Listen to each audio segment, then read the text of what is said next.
আসসালামু আলাইকুম, সবাই কেমন আছেন? আশা করি সবাই ভালো আছেন। আমি এখন বর্তমানে আছি নরসিংদী গনেরগাঁও আখ ক্ষেতের ভেতরে। এই আখ ক্ষেতটি কিন্তু বিশাল বড়। আর একটা জিনিস শুনে খুব খারাপ লেগেছে, এই আখ ক্ষেতে যিনি আগে করেছিলেন উনি নাকি কিছুদিন আগে মারা গিয়েছে। এটি শুনে খুব খারাপ লাগছে। ওনার হাতে এই ক্ষেতটি করা।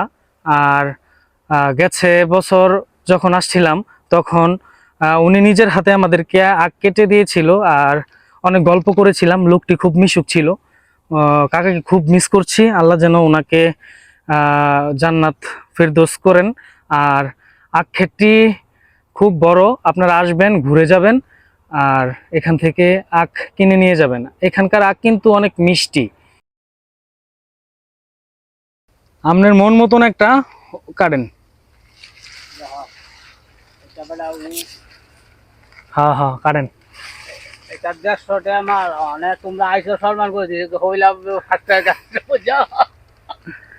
ঠিক আছে, কাটেন। আর এই ক্ষেতের উক অনেক মিষ্টি, এটা জানি।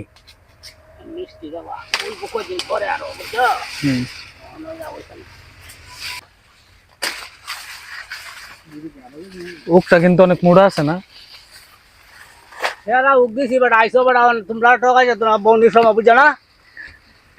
ঠিক আছে। এই উকে তো নাই অহনার পয়সা না হনো বুঝছ এসো বড়া মতো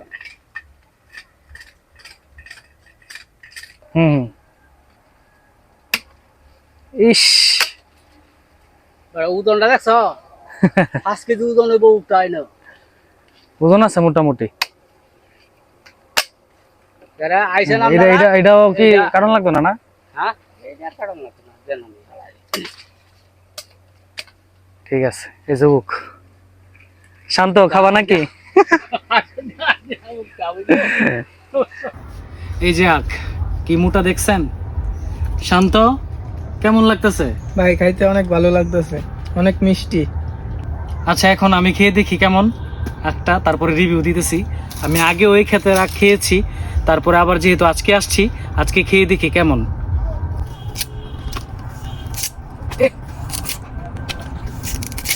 বাবা বাবা,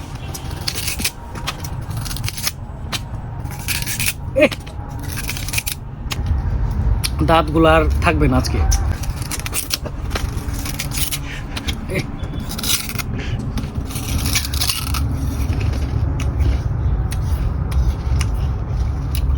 আসলে অনেক মিষ্টি। আপনারা যারা সরাসরি ক্ষেত থেকে এসে খেতে চাচ্ছেন, আপনারা আসবেন গনেরগাঁও আখ খেতে। এখানে আখ সত্যি অনেক মিষ্টি। আপনারা আসলে 1 সপ্তাহ পরে আসবেন, ভালোটা খেতে পারবেন।